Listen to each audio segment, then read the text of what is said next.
All right, we went live halfway through the title. Keeping you on your chicken toes. What do you mean?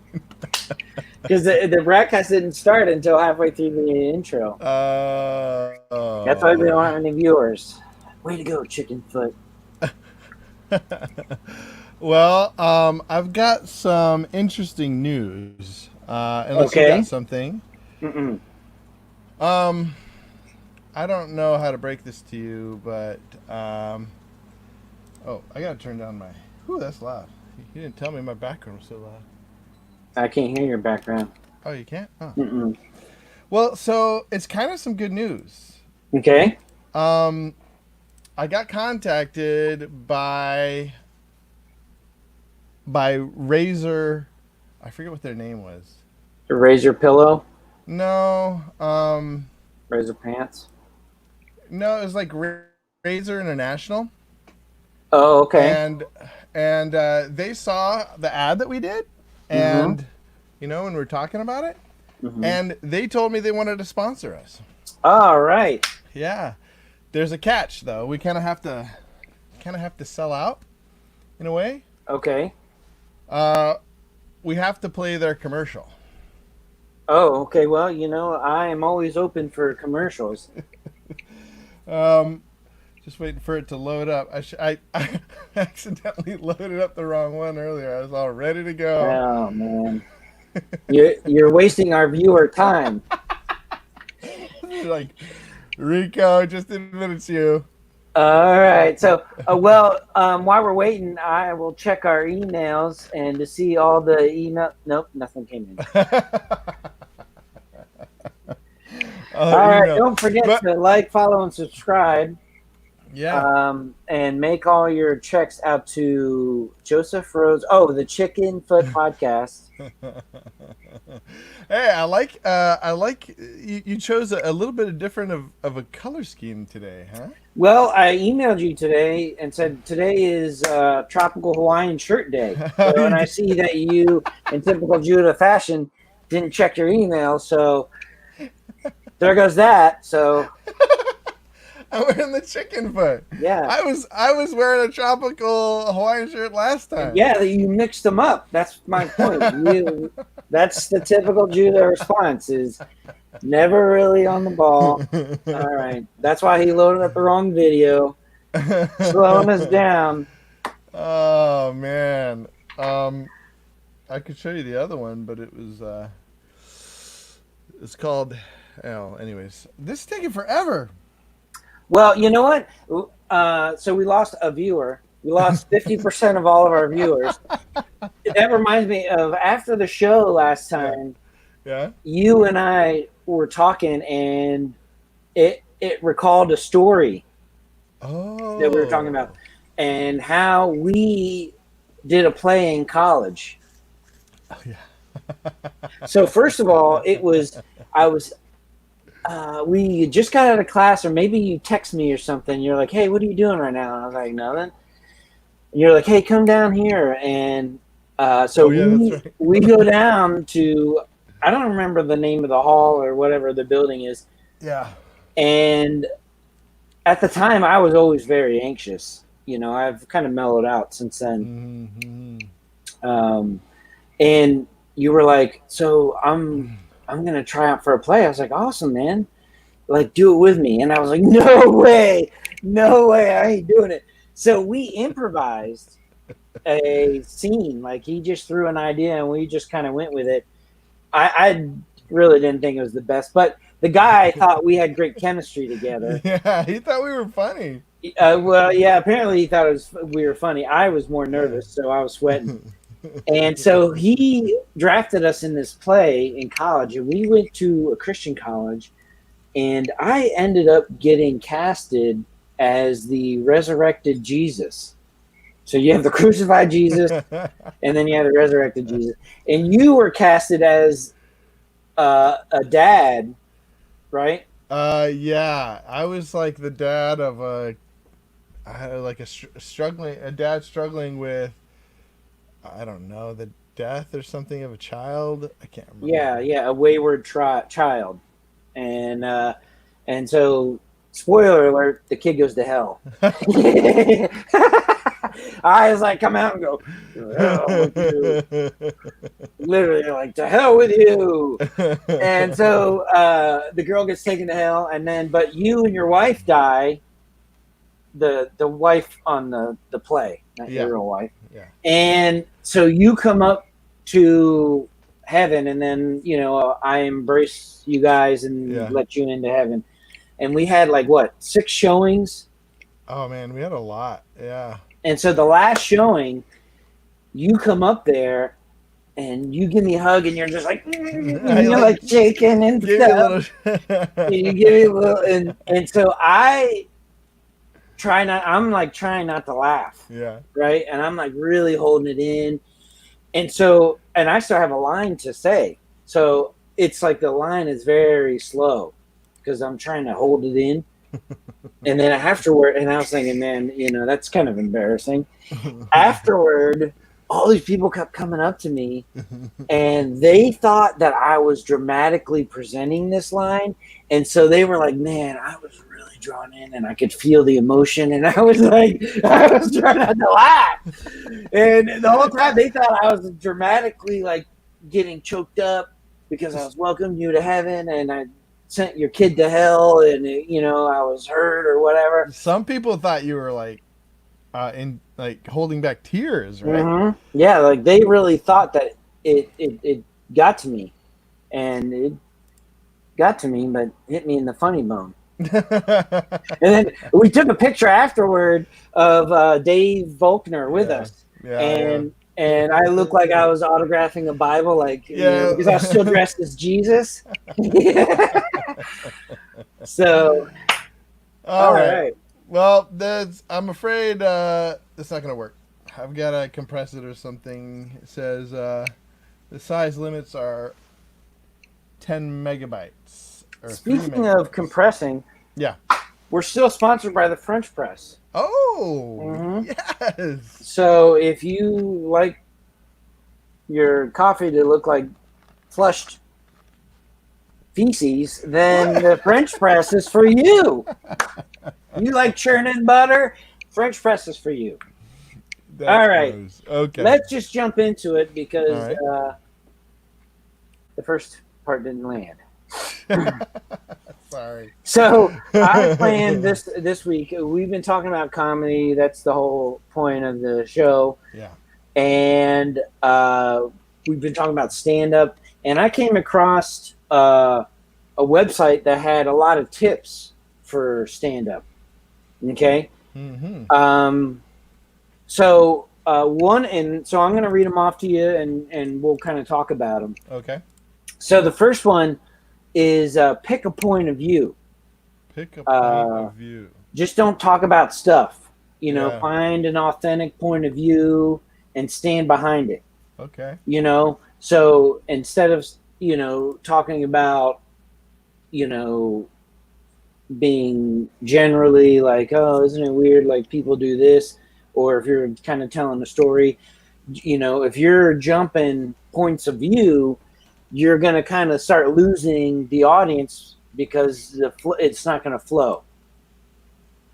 Well, so when you say pick a point of view, so how would somebody switch from? So just don't be just kind of scattered. You want to have some integrity to what you like. So not integrity, but you want to come across as having like a theme. Theme might come up a little bit later, but the point of view is basically, it's like first person or third person, kind of like if you're writing, you're telling that. So if you're switching those kind of where your perspective, then it's kind of like scatterbrain, and people sometimes aren't going to be able to follow. Are you telling it as in like you're a participant, or you're saying, isn't it weird? Sort of like Seinfeld talks about, like when you're in the shower, people do this, Yeah. Like he's a bystander. Where Bill Cosby, he's known for telling stories, from his perspective. Yeah. Okay. I like So, that. So, what did you when you read that? Where did you resonate with it? I kind of did. That one, it seems a little esoteric. I was like, maybe that one's not a strong one to start on. Hmm. I can understand from a writing point of view why Yeah. you have a point, write it as a point of view to make it easier to write humorous material. Yeah. Uh, but I can see you switching back and forth. But you could probably, I can also see if you do that too often, you're losing the audience and they're not sure where you stand, you know? Yeah. Well, it makes me think of when. So when I ordered those jokes on Fiverr, Mm-hmm. the stand up, like the guy really wanted to know about me and know, like he just wanted a lot of information about me. Social And security number. I, It's like, this really helped. What's the last four? oh well, so I wondered why he wanted to know so much about me, and I think that's why. Like he was like he wanted to pick. I mean, he wanted to like, yeah, pick a point of view and really go with that. You know, Mm-hmm. something that would fit me and my personality, my context. You Mm-hmm. know, so I thought it was interesting. The next tip is something that we constantly harp on Oh, really? is find the comedy conflict. Find the conflict in your material and, kind of bounce it back and forth, play with those ideas. And we always talk about that, like the tension and the release, a Hmm. surprise, those kind of things we always kind of harp on when we talk about the essence of what is funny. So that one kind of seems, and plus, I don't know of a joke that just, I mean, if it doesn't have conflict in my mind, then you're just telling information. You know what I mean? Yeah. You're just giving information. You're not trying to make anyone laugh. If there isn't any conflict, if there isn't any playing with ideas, and conflict doesn't have to be like, and I punch him in the face. It's taking opposing ideas or flipping ideas or taking concepts out of certain ideas that are always associated. You know what I mean? Changing some aspect of it. And if you're not doing that, then like I said, you're just giving out information. It's not, you know. Yeah, it's similar. It's similar to the pick a point of view Mm-hmm. because in both cases, it's like you don't want to just be reading a list up there. You know, Yeah. even so, Mitch Hedberg, he would just say random. There wasn't really like a theme. He would just go. He'd be like, I forget some of his jokes, but they would just be observations. Mm-hmm. But he would the conflict was between him. It's almost like he was. Well, It's so some, he did a lot of wordplay. yeah. So he'll say something like a cordless extension cord, or so, you Yeah. know what I mean? Like something that's kind of contradictory in its very essence of what it is. So Yeah. he'll play with the very concept of what it is and how what he's doing is taking it to an extreme or makes that very thing useless. You know what Yeah. I mean? Yeah. Um, But the conflict, yeah, I guess the conflict is just. I'm trying to think, you know, because conflict you typically think of like a Well, you got to have a uh-huh. problem. Yeah, I guess a conflict is a problem, and Yeah, so it's like you're thinking this versus that. You know, like why does this happen? I guess that's like yeah. yeah, point out a problem. Okay, well, I like that one. Conflict. Got to think about Okay. that. All right. The next one. Does your do your jokes at any time cause you to question your faith in the Mormon Church? This one threw me. That's a little office reference for you there. So, because I got this off the internet. What website did you get this off? No, the next one is tap your authentic funny self. Tap into your authentic funny self. That's kind of what we were talking about last Hmm. week. Yeah. About tap. That's exactly what we were talking about. That authentic funny self. Well, kind of. I was talking a little bit about my. I was talking to my dad about it. And he was saying, "Yeah, that's." I think he said that's a persona. You know, you take on a Hmm. persona. Yeah. Well, here's the thing: is a lot of times people, I think, they see a comedian they really like, and they're like, "I think that would be my style," and really, that wouldn't be their style. You know, Hmm. because authentically, they might be more of a in your face comic, and or the other way around, they might be a little bit more subdued where the comic is in your face, right? Okay. So it's really got to be who you can, the persona that you can really be. Yeah. Somebody you can. Yeah. Okay. I was a fundamentalist Mormon until I started writing jokes. Tell me about it. Story of my life. So, yeah, I think so. Your authentic self. Yeah. So, if you were to write jokes, what's your authentic self? Well, no, it says your authentic comedy self, right? Or what does it say? It says tap your authentic funny self. Funny self. So, if your humor is very dry, Mm-hmm. or you're good at telling stories, or you're good with wordplay, then that might be your where you want to really strengthen. And to find that is really like maybe asking friends what type Yeah. of humor, or when you tell jokes, kind of look at what you're telling, you know, and to really tap into your authentic self. Like if you were to say my authentic self is, Your how would authentic you funny self? yeah, like if you were to say my sense of humor and how what would be a good representation of my stand up would be, what do you think it would be? Um, as far as stand up, I think it would be kids these days comes to my mind. Like shaking your head at Yeah. things, you know? Okay. So what would that be? That would be like commentary, doing commentary on things that are Yeah. odd, you know? Pointing out like inconsistencies, what's Yeah, going yeah. on, and poking fun at everything that's going on. But usually, in a way, it seems to me like it's usually in a way that, um, like you'll often do it in a way that it's like there's a third level for you, where uh, you'll do it in kind of mocking yourself at the same time. You know, Okay. you'll say it in like a quirky way that is like, Hmm. "Am I right? Am I right?" And like people are like, "No, you're not right." It's funny that you say that because I actually think that your comedy stand-up comic routine would be really a lot of self-deprecating. Thanks You a know, lot.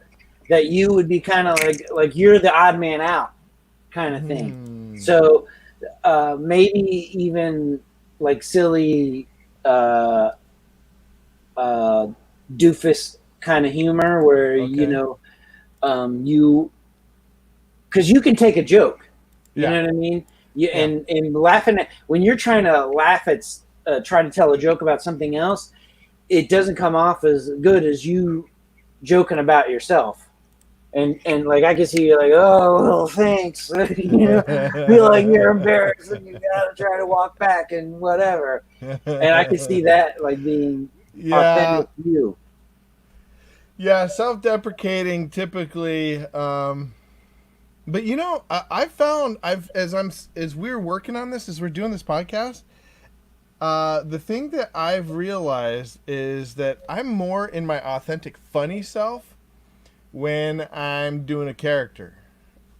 So Oh, and so like when I do, I think I'm pretty funny when I do this one character I usually do it every year for the March Madness, and I got this, accent, and I'm like, boom, put it forward. Who's this? I don't know, this kind of Yeah, thing. yeah.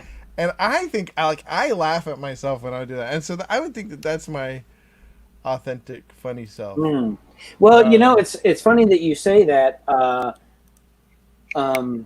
Oh, we just got an email in. oh, good, good. What do we got? It's from Extends. If you want to, oh, that's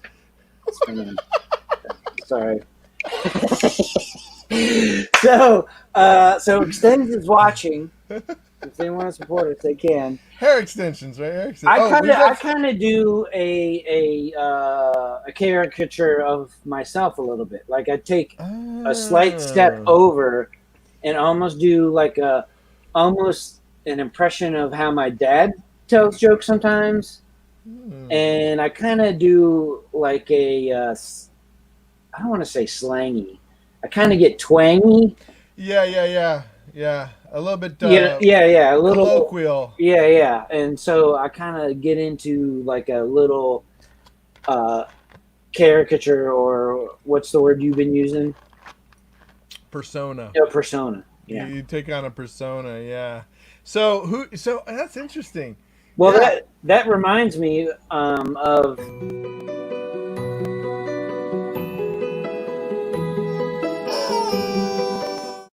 story time. we We didn't. can pick it up where next week on that. Okay.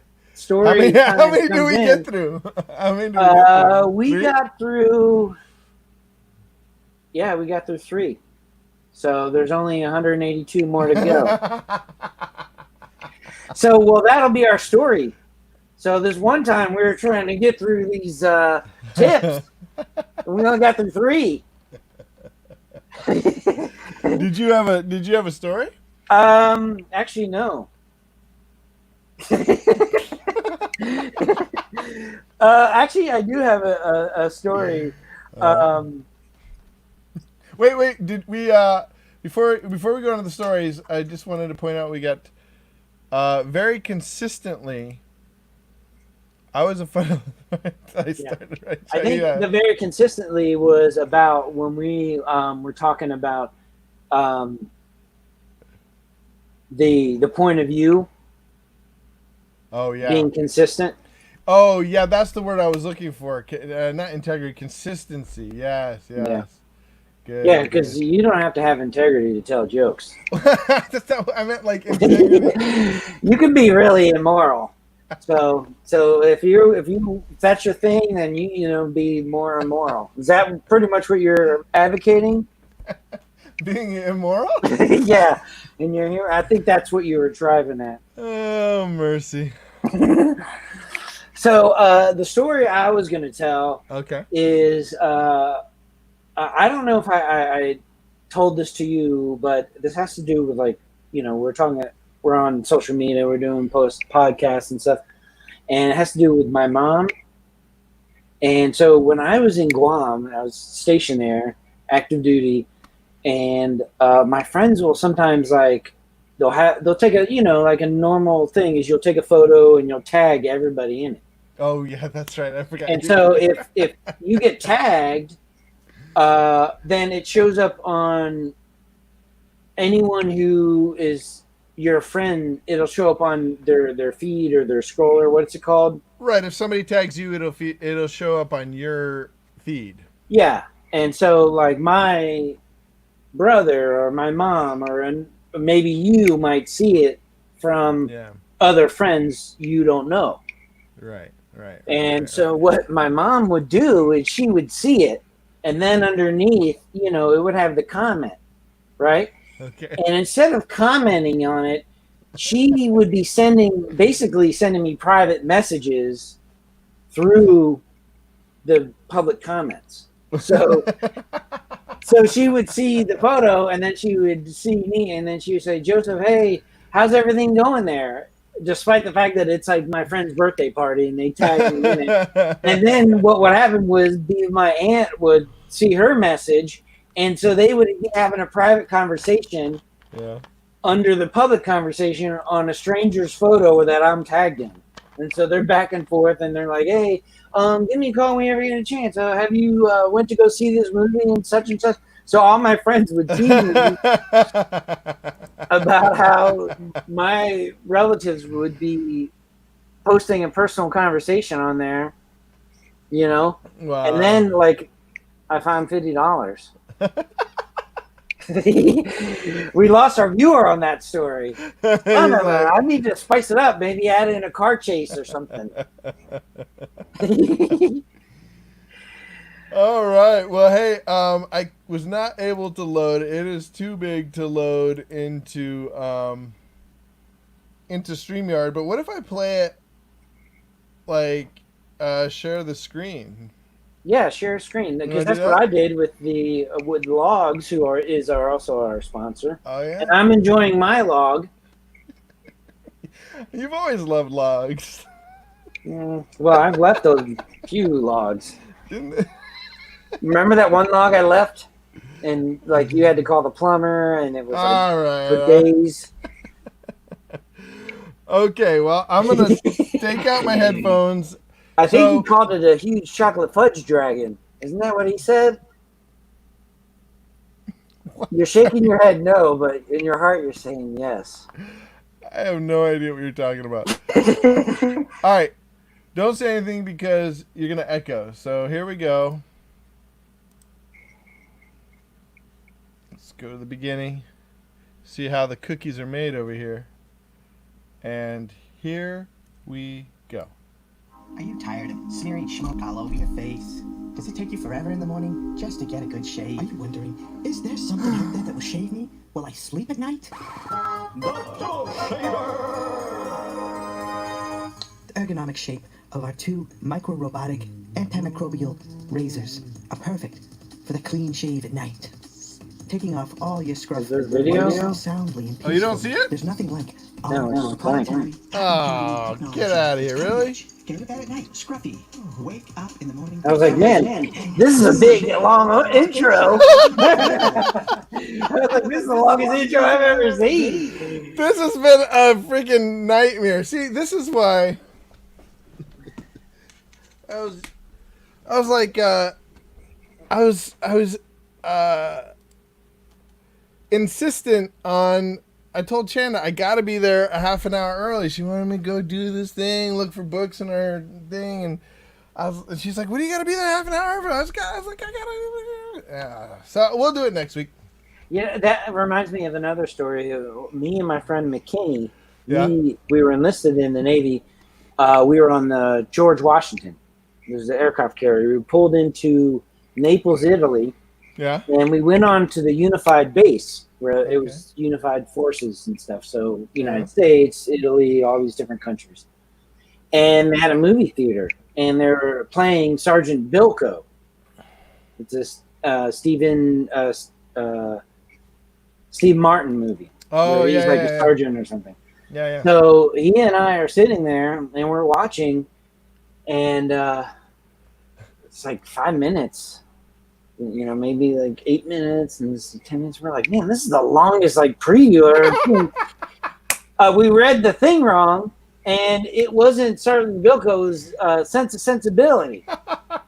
So we were like, so the intro was like just a scanning over the landscape, and we're like, what trailer is this? This is like get to it, because usually trailers are like right on the money, Not this one. That reminds me of a quick joke. Not quick joke. A quick story. What you remember something about Murry? A friend Yeah. of mine. Actually, he's here in Murry. He reminded me of this. We went and saw that, and we were laughing and laughing. And there's this one scene. Like we were really enjoying it, but it got so much better when there's this one scene where the brother, the Down syndrome brother or something, he's playing baseball and he hits the ball and it comes towards the screen. I think it hits, the person or whatever. Well, as soon as that happened, the movie went and I thought it was part of the movie. I was just like laughing, and then I was laughing at the fact that I was laughing about it, you know. And then he was laughing at me. It was like a laugh fest. That was funny. Oh man, that reminds me of